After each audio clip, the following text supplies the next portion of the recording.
Hello दोस्तों, कैसे हैं आप सभी। दोस्तों आप सभी का स्वागत है आपके अपने यूट्यूब चैनल एग्जाम डन पर। मेरा नाम शोभित है दोस्तों, और आपका सीडीएस का एग्जाम 16 अप्रैल को होने वाला है। आपको पता होगा दोस्तों, अभी इसके हाल ही में एडमिट कार्ड रिलीज हुए हैं। तो थोड़ी सी बातें दोस्तों इसके एग्जाम से पहले मैं आपको ये बताना चाहता हूँ कि जो टॉपिक हैं आपके, वो क्या क्या आपको क्लियर करने चाहिए जब आप एग्जाम हॉल में जाएं, तो वो सब चीज़ें आपको फेस ना करनी पड़े जो और एग्जाम कैंडिडेट करते हैं। तो थोड़ी सी बातें बस मैं आपसे लिए थोड़े से इसमें आपसे रिक्वेस्ट करूंगा कि इन चीज़ों को आप जरूर करके जाइए, जिससे कि आपके एग्जाम में, आपके आने वाले एग्जाम में वो बहुत ज़्यादा हेल्पफुल आपके लिए साबित होगी। सबसे बड़ी बात इसमें दोस्तों रहेगी वो टॉपिक मैं इसमें डिस्कस करूंगा, जैसे साइंस के, पॉलिटी के, जियोग्राफी के, और जो करंट इवेंट है आपके लिए बहुत ज़्यादा जरूरी हो जाते हैं, सारे के सारे एक्सपेक्ट इसमें क्लियर करूंगा, जिससे कि आपके आने वाले एग्जाम में थोड़ी सी इस क्लास से थोड़ा हेल्पफुल हो सके। ठीक है दोस्तों, एग्जाम आपको पता होना चाहिए 16 अप्रैल को होगा इसका एग्जाम। और जो एनडीए की और सीडीएस के बच्चे तैयारी कर रहे हैं इसके, तो इससे पहले आपको ये सब बातें जाननी जरूरी हैं। ठीक है दोस्तों, इसमें थोड़ा सा बस मैं आपसे रिक्वेस्ट करूंगा, चैनल को जरूर सब्सक्राइब करें, और वीडियो अच्छा लगेगा तो लाइक जरूर करना। ठीक है, इसमें पहले मैं बात करता हूं दोस्तों, इसमें जो आपका एग्जाम पैटर्न है वो किस प्रकार का है। एग्जाम पैटर्न के अंदर दोस्तों आपको सीडीएस के अंदर अगर मैं बात करूं तो इंग्लिश आती है। इंग्लिश दोस्तों 100 मार्क्स की होगी, और वहीं जीके भी 100 मार्क्स के होते हैं, और मैथ भी दोस्तों 100 मार्क्स का होता है। ये होता है नेवल के लिए, और एयरफोर्स के लिए, और आपके आर्मी के लिए। तो ये सीडीएस के अंदर दोस्तों इसका एग्जाम पैटर्न होता है। अगर आप ओटीए को ले रहे हैं, ओटीए के अंदर दोस्तों आपका 2 घंटे का पेपर होगा इंग्लिश का, 2 घंटे का आपका जीके का पेपर होगा, और वहीं दोस्तों उसमें मार्क्स होंगे 100 नंबर के। और अगर मैं दोस्तों एनडीए की बात करूं, एनडीए के अंदर दोस्तों आपका मैथ का पेपर होता है 300 मार्क्स का, 2.5 घंटे का आपका पेपर होगा। और जो जनरल एप्टीट्यूड टेस्ट है उसके अंदर दोस्तों आपसे सेक्शन वाइज आपसे क्वेश्चन पूछे जाएंगे, 2.5 घंटे का वो भी पेपर होगा। उसमें आपको इंग्लिश 200 नंबर की होगी, जीके होगा, साइंस होगा, हिस्ट्री होगा, ज्योग्राफी होगी, और करंट अफेयर होंगे।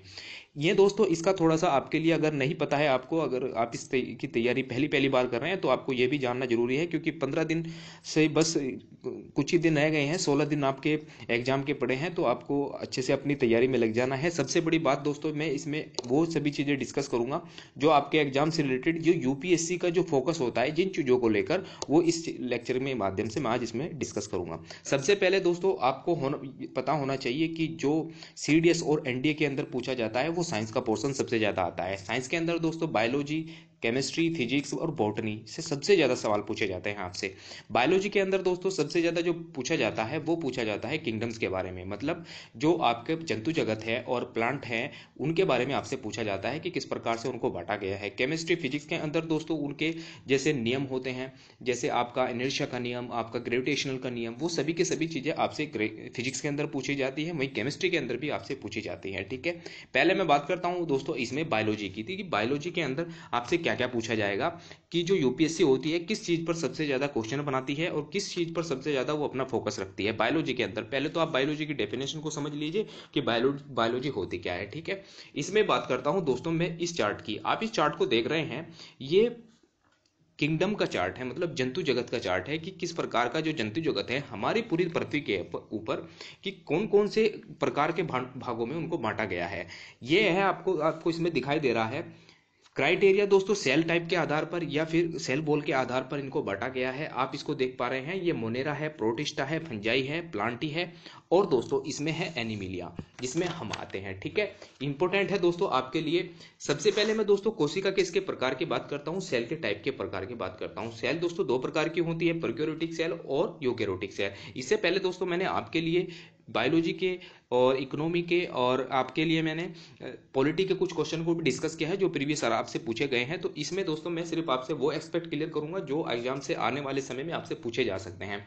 इसमें दोस्तों अगर कोशिका के आधार पर मैं इसमें जीवधारियों को बांटूं या फिर किंगडम को बांटूं, तो इसमें पैक्योरोटिक, यूकेरोटिक और यूकेरोटिक जितने भी होते हैं, सिर्फ मोनेरा के अंदर दोस्तों पैक्योरोटिक पाए जाते हैं। वहीं जितने भी हैं, फंजाई हैं, प्लांटी हैं, एलिमिलिया है, वो सारे के सारे दोस्तों यूकेरोटिक सेल में आते हैं। ठीक है, अब इसका दोस्तों इनका जो पोषण होता है, ये जो मोनेरा होते हैं ये 100 होते हैं, और पोरिस्टिटा भी जो होते हैं दोस्तों ये भी 100 होते हैं, लेकिन फंजाई, प्लांटी और एनिमिलिया ये प्रपोसी होते हैं। ठीक है, इनको आपको ध्यान रखना है, छोटी छोटी बातें हैं, और इनको दोस्तों अगर कौन कौन से भागों में इनको बांटा गया है ये भी आपको ध्यान रखना बहुत जरूरी है।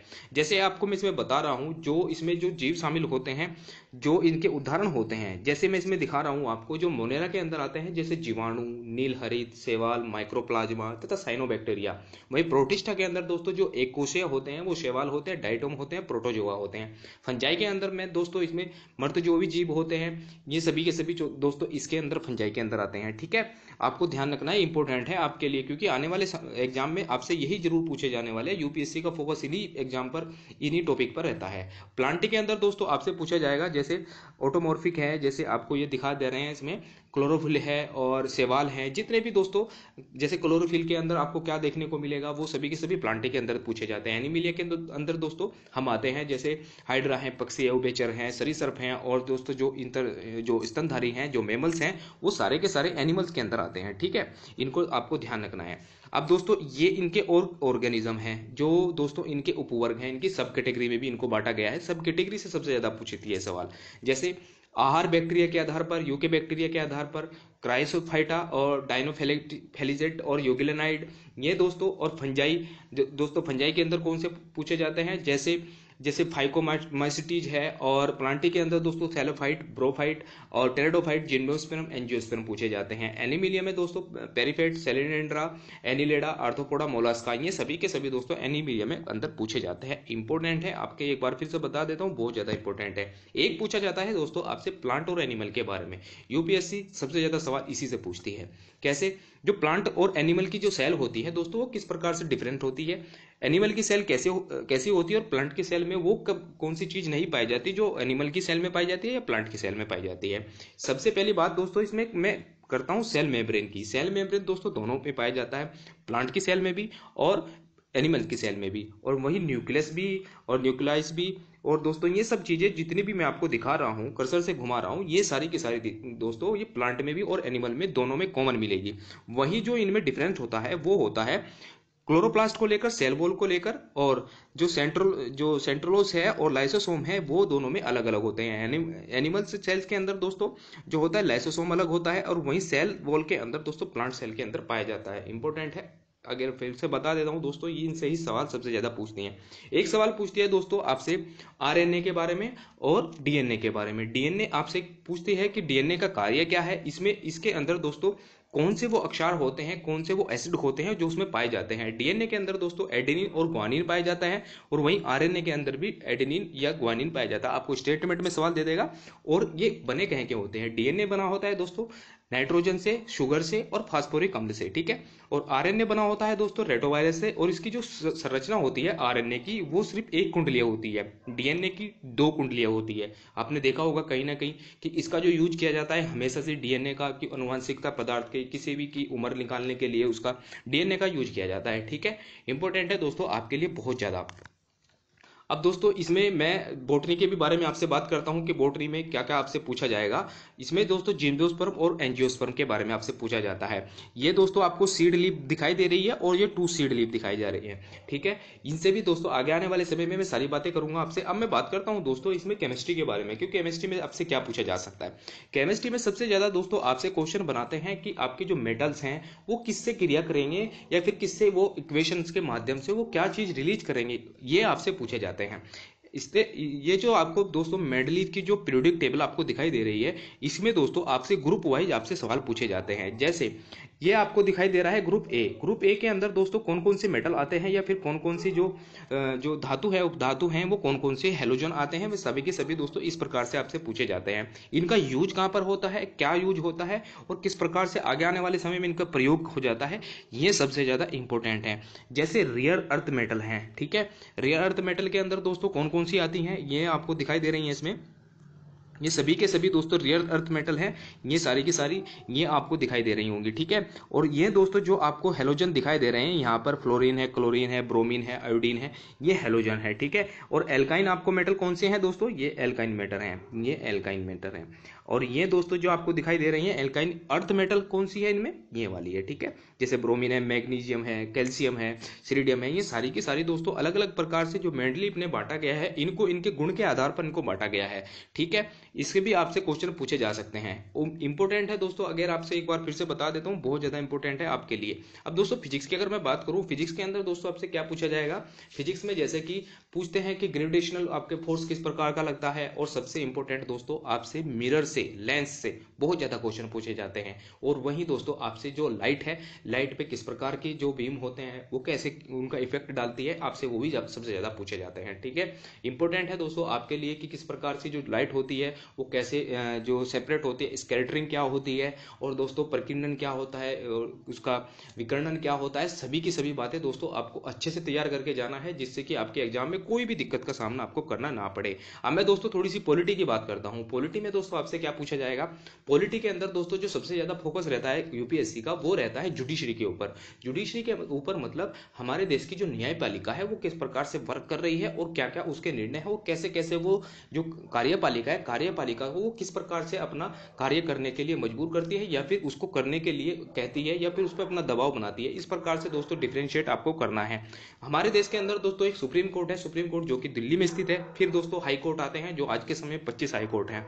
वहीं दोस्तों उनके नीचे आपस में जो अलग अलग राज्य हैं उनके अलग अलग अपने हाई कोर्ट होते हैं, और अलग अलग दोस्तों हाई कोर्ट होते हैं उनके अपने डिस्ट्रिक्ट कोर्ट होते हैं। ठीक है, ये सब बातें हैं दोस्तों, इनको ध्यान से डिस्ट्रिक्ट को रखना है और अच्छे से अपनी तैयारी करनी है। ठीक है, और वही दोस्तों अगर मैं पॉलिटी के अंदर और बात करूं तो जैसे फंडामेंटल राइट और जो फेडरल स्ट्रक्चर है, भारतीय संविधान की जो मूल जो उसका स्ट्रक्चर है वो किस प्रकार का है, क्या भारत एक यूनियन है, क्या भारत एक फेडरल स्ट्रक्चर है, ये भी आपको अच्छे से तैयार करके जाना है दोस्तों।